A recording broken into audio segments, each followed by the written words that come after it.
సాధనకై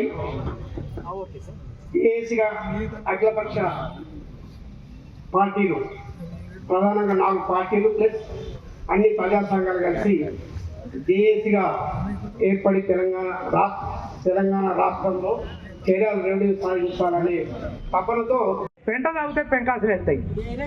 ఇక పాతోళ్ళు ఏం చేసిర్రు, వీళ్ళు ఏం చేసిర్రు, వాళ్ళు ఏం చేసిర్రు అనే దానికన్నా ముందుకు పోయేది ఎట్లా, ఈ పోరాటాన్ని ఉధృతం చేయడం ఎట్లా అనేటువంటిది మనం ఆలోచించాల్సిందిగా విజ్ఞప్తి చేస్తున్నా. గౌరవ సభాముఖంగా నేను అభినందిస్తున్నా ఎమ్మెల్యే గారిని. చాలా చక్కగా అసెంబ్లీలలో సుదీర్ఘంగా చర్యల గురించి విశ్లేషించి మాట్లాడారు. వారికి అభినందనలు తెలియాలి. మనం వాస్తవంగా దీనికి అనుకూలంగా గౌరవ పెద్దలు కోమటిరెడ్డి వెంకటరెడ్డి గారు ఎంపీగా ఉండే ఆయన ధర్నాకు వచ్చినప్పుడు అన్ని చెప్పినాం కాబట్టి అవి నోటీసులో ఉన్నాయి. అవన్నిటి కూడా సానుకూలంగా స్పందించిండు పాపం మంత్రి గారు కోమటిరెడ్డి వెంకటరెడ్డి గారు. ఆయన కూడా అనుకూలంగానే ఉన్నారు. మరి మన ఎమ్మెల్యే గారు అనుకూలంగా ఉన్నారు, అన్ని పార్టీలు అనుకూలంగా ఉన్నారు, మంత్రి గారు అనుకూలంగా ఉన్నారు. ఎక్కడ ఆగింది? కారణం ఏంటిది? మరి నేను విమర్శలు పెట్టొద్దు అనుకుంటున్నా, తప్పలేదు. ఇప్పుడు కాంగ్రెస్ వాళ్ళు ఇక్కడనే ఏమో దీక్ష చేస్తున్నారు, దాని పేరు పెట్టిండ్రు. ఈ సంకల్ప దీక్ష అని పెట్టారు. అధికారంలో ఉంటారు, మీరు దీక్ష పెడతారా? ఇది ఎక్కడ న్యాయం అనేటువంటిది. అరే వీళ్ళు ఎట్లా పోతురు, సరిగా లేరు, మనమే ముందుకు రావాలని మేము ముందుకు వచ్చి ప్రతిపక్షాలందరినీ కలుపుకొని ధర్నా ఏర్పాటు చేశాం. 18 ఏ తారీఖు నాడు ఉండే ఈ ధర్నా? 18 తారీఖు నాడు ఉండే. 18 తారీఖు నాడు వాళ్ళు ఏం చేశారు? ఆ కాంగ్రెస్ నాయకుడు హనుమంతరావుని తీసి మనకు పోటీ కార్యక్రమం పెట్టారు. పోటీ కార్యక్రమం పెడితే మేమే ఒక అడుగు వెనుకకేసి ఇక మనమే ఊకుందాంతి, ఇప్పుడు వాళ్ళతో ఏం కొట్లాడేటట్టున్నాం, అధికారంలో ఉన్నామని చెప్పేసి కొద్దిగా ఆగడం అనేటువంటి జరిగింది. ఇవాళ డేటు ఈ 30 తారీఖు అయితే బాగుండదని అందరు అనుకొని ఈరోజు డేట్ పెట్టినాం. ఇవాళ ఏం చేసిళ్ళు? ఇవాళ నిన్ననే కాంగ్రెస్ నాయకుడు అందరికీ ఫోన్లు చేసి మీరు అందరు రండి వేం నరేందర్ రెడ్డి గారిని కలుద్దామని చెప్పేసి నాయకులందరినీ కూడా పిలిచి ఈ పార్టీలని అట్లనే పార్టీలలో చీలికలు తీసుకొచ్చేటువంటి ప్రోగ్రాం కూడా కాంగ్రెస్ వాళ్ళు పెడుతున్నటువంటి పరిస్థితి ఉన్నది. రెండోటి పోలీసు పర్మిషన్ రాకుండా ప్రయత్నం చేశారు. ఆఖరికి నిన్న రాత్రి మనకు పర్మిషన్ వచ్చింది. ఆడ ఆటంకాలు కల్పిస్తున్నారు, ఈడ ఆటంకాలు కల్పిస్తున్నారు. ఇంకేమన్నా ఈ పోరాటానికి వచ్చే వాళ్ళ మీద కోడిగుడ్లు ఎత్తే బాగుంటుందా, లేకపోతే ఇంకేమన్నా ఎత్తే బాగుంటుందా అని కూడా ఆలోచించారట. అయితే ఈ వీళ్ళు మంది ఎక్కువైతే మళ్ళీ మనని చూపితే ఎట్లా ఇబ్బంది వస్తుందని చెప్పేసి వాళ్ళు వెనుకడిగేసిన పరిస్థితి ఉన్నది. అంటే ఇది ఎటు సూచిస్తుందంటే రెవెన్యూ డివిజన్ వైపు కాదు, వాళ్ళ కాంగ్రెస్ పార్టీ అత్యుత్సవం కోసం ప్రయత్నం చేస్తున్నారు. అది సరైనది కాదు. రెవెన్యూ డివిజన్ ఇవ్వాలి, అది మీ బాధ్యత. గౌరవ ముఖ్యమంత్రి గారు బహిరంగంగా వేలాది మంది ముందు చెప్పారు, ఏరియాలో రెవెన్యూ డివిజన్ అవసరం ఉంది, ఇస్తున్నామని చెప్పారు. ఆ మాట నిలబెట్టుకోమని మనం అడుగుతున్నాం. మేము కాంగ్రెస్ నాయకులు అడుగుతున్నాం. ఈ చిల్లర పంచాయతీలు, ఈ మీటింగ్లు ఆపుడు, ఈ కోడిగుడ్లేసుడు, ఈ చిల్లర పంచాయతీ ఎందుకు? చక్కగా ముఖ్యమంత్రి దగ్గర పోయి పట్టుకొస్తే అయిపో కదా.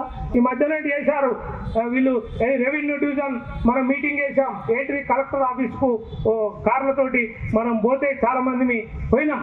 పోతే వాళ్ళు ఏమంటారంటే జీవో వచ్చినాక పోతారు, జీవో వచ్చినాక వీళ్ళు మీటింగ్కి పోతున్నారు. మరి జీవో ఎక్కడ ఆగింది? నిజంగా జీవో వచ్చింది. జీవో వచ్చిన తర్వాత మరి మీరు ఇవాళ వేం నరేందర్ రెడ్డి దగ్గరికి ఎందుకు పోతున్నారు? మంత్రుల దగ్గరికి ఎందుకు పోతున్నారు? ప్రశ్నిస్తున్నా. అంటే అసలు చేర్యాల రెవెన్యూ డివిజన్ కు ఎవడు అడ్డం అంటే వీళ్ళే అడ్డం ఉన్నారు. వీళ్ళ సంగతి తేల్చాల్సినటువంటి పరిస్థితి కూడా రాబోయే కాలంలో ఉంటది అనేటువంటిది సందర్భంగా విజ్ఞప్తి చేస్తున్నా. అట్లనే ఇక పాత ముచ్చట్లు ఈయన చెప్పిండు, ఆయన చెప్పిండు, ఎవరెవరో అవి పాతయి మనకెందుకు.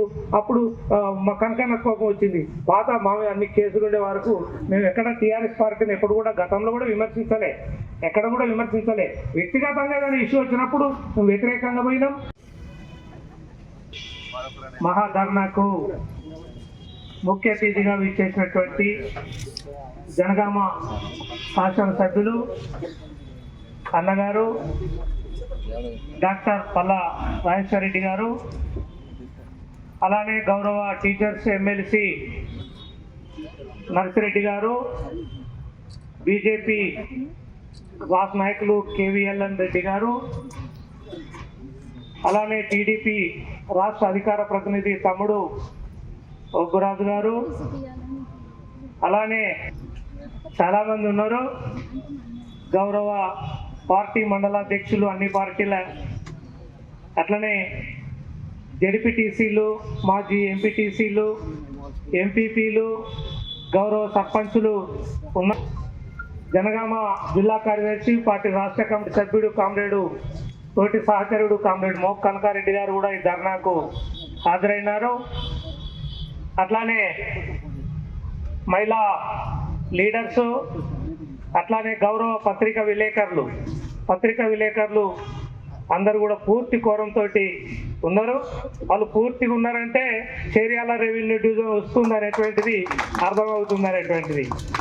అందుకనే ఏదైనా వేదిక మీద ఉన్నటువంటి నాయకులు పేరు చెప్పలేదని అనకూడదు, ఎందుకంటే చాలా పేర్లు ఉన్నాయి. అందరూ నోటెడే ఉన్నోళ్ళు ఉన్నారు, మన్నించాలని చెప్పి కోరుతూ మొదలు చేర్యాల రెవెన్యూ డివిజన్ సాధన కోసం 8 సంవత్సరాలుగా ఈ పోరాటం జరుగుతుంది. మొదలు చేర్యాల ప్రాంతం విచ్ఛిన్నం అవుతుంది, దీన్ని ఐక్యం చేయాలి, రెవెన్యూ డివిజన్ వస్తేనే ఇది ఐక్యం అవుతుంది అని చెప్పేసి ఒక జేఏసీ ఏర్పాటు చేసి భైరవపట్ల చక్రధర్ గారిని సూచించి ఆయనను చాలా రోజుల పాటు వచ్చేసాం. ఆయన వివిధ పనుల వల్ల రాలేకపోయారు. ఆ తర్వాత డాక్టర్ పరమేశ్వర్ గారిని పెడితే ఆయన ఎన్నికలలో మన టోకరు కొట్టిండు. అట్లనే ఇప్పుడు ఏదైనా మళ్ళీ పార్టీలకు అతీతంగా ఒక జేఏసీ ఏర్పడి మళ్ళా కనుక పోరాటం చేస్తే తప్పకుండా వస్తుంది, ఇది అవకాశం ఉన్నదని చెప్పేసి మళ్ళీ ఇప్పుడు జేఏసీ వకలాభరణం నరసింహ పంతులు గారిని పెట్టి ఇప్పుడు జేఏసీ చైర్మన్గా చాలా కార్యక్రమాలు మనం తీసుకుంటున్నటువంటిది ఉంది. అయితే దీనికి సంబంధించింది చేర్యాల రెవెన్యూ డివిజన్ అవసరం ఇక్కడ కూర్చున్నతోటే కాదు, ఇది 2 లక్షల ప్రజలకు సంబంధించినటువంటి అంశం. 53 గ్రామ పంచాయతీలు ఉన్నాయి, 4 మండలాలు, టౌన్ ఉంది, అట్లనే శివారు పల్లెలు కలుపుకుంటే అవొక్క 50 ఉంటాయి. చేర్యాల లోకల్ సంబంధించింది ఒక ఊరు లెక్క, ఏది ఒక వార్డును కనుక చూసుకున్నట్లుంటే అది ఇదంతా చూస్తే 2 లక్షల ప్రజలకు సంబంధించినటువంటి రెవెన్యూ డివిజన్ అవసరము. ఇది లేకపోతే చాలా ఇబ్బంది వస్తుంది. నాకన్నా ముందు మాట్లాడిన వాళ్ళు చెప్పారు, రెవెన్యూ డివిజన్ వస్తే ఏసీపీ వస్తాడు, ఆర్డీఓ వస్తాడు, వ్యాపారాలు పెరుగుతాయి, అన్ని ప్రాంతాల నుంచి చేర్యాలకు వచ్చేటువంటి అవకాశం ఉంటుంది, అందుబాటులో ఉంటుంది. చేర్యాలంటే ఇటు మద్దూరుకు కానీ, దూలిమిట్టకు కానీ, కొమరవెల్లికి కానీ పోరాటాలకు పురిడి పోసిన గడ్డ మన చేర్యాల జనగామ గడ్డ. చేర్యాలను రెవెన్యూ డివిజన్గా ఏర్పాటు చేయాలని గత టీఆర్ఎస్ ప్రభుత్వం నుండి కూడా ఈ పోరాటాన్ని ఉధృతం చేయడం జరిగింది.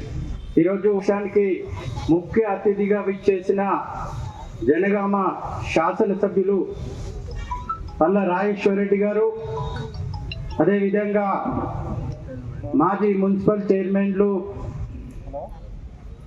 మాజీ జెడ్పీటీసీలు, మాజీ ఎంపీటీసీలు, ఎంపీపీలు, అదేవిధంగా భారతీయ జనతా పార్టీ జిల్లా ఉపాధ్యక్షుడు సురేష్ గారు, ఇక్కడికి విచ్చేసిన టీఆర్ఎస్, బీజేపీ, అదేవిధంగా సిపిఎం కనకారెడ్డి గారు, ఆమ్దాల మల్లారెడ్డి గారు, తెలుగుదేశం నాయకులు, మిగతా మిత్రులందరికీ కూడా పేరు పేరున నా సప్రేమ నమస్సులు తెలియజేస్తూ ఎప్పుడైతే మనందరం చూసాం జనగామ జిల్లా ఉద్యమం ఉధృతంగా ఉన్నప్పుడు ఈ చేర్యాలను మేము రెవెన్యూ డివిజన్గా చేస్తాం, సిద్దిపేటలో కలిస్తే ఇక్కడ ఉన్న సర్పంచ్ల చేత ఎంపీటీసీల చేత అందరి చేత ఆమోదం చేయించుకొని గత ప్రభుత్వమే ఈ రెవెన్యూ డివిజన్గా చేస్తామని చెప్పారు. కానీ అప్పుడున్న ఎమ్మెల్యే కూడా దీనికి వ్యతిరేకంగా పోవడం జరిగింది. అదేవిధంగా ఇప్పుడు వచ్చిన కాంగ్రెస్ ఈరోజు జేఏసీలు మారుతున్నాయి, పార్టీలు మారుతున్నాయి, ప్రభుత్వాలు మారుతున్నాయి, కానీ చేర్యాల ప్రజల్లో మార్పు రాలేదంటే మనందరం ఒక్కసారి ఆలోచించాల్సిన అవసరం ఉంది. ఇక్కడున్న ప్రజానికం ఆలోచించాల్సిన అవసరం ఉంది. ఈరోజు ఏదైతే ఉద్యమాల ద్వారా సాధించుకున్న తెలంగాణ కావచ్చు, మిగతా విషయాల్లో కావచ్చు, ఈరోజు ఈ చేర్యాల ప్రాంతాన్ని కూడా రెవెన్యూ డివిజన్ గా ఏర్పాటు చేసేంత వరకు మనందరం అలుపెరగకుండా పోరాటం చేసినప్పుడే ఈ చేర్యాల రెవెన్యూ డివిజన్ ఏర్పాట్ల కోసం ఇప్పటికే మనం చూశాం చేర్యాల ప్రజలు మోసపోవడం జరిగింది. కాబట్టి ఇప్పటికైనా అందరం జెండాలు లేకుండా ఒకటే ఎజెండా పేరుతోటి పోరాటం చేసినప్పుడే మన చేర్యాల రెవెన్యూ డివిజన్ ఏర్పాటు చేయడం సులభతరం అవుతుంది. కాబట్టి స్థానిక శాసనసభ్యులు కూడా గతంలో వ్యతిరేకంగా ఉండే, కానీ ఇప్పుడు మనకు సపోర్ట్గా వచ్చారు. కాబట్టి ఇది శుభ పరిణామం. ఎందుకంటే నాకు తెలిసే నేను జనగామనే తిరుగుతున్నాను, నాకు తెలియదా అని చేర్యాలు ఏమేమైనాయి తెలియదా?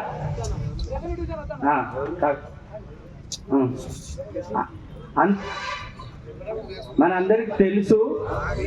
ఇప్పుడు మనం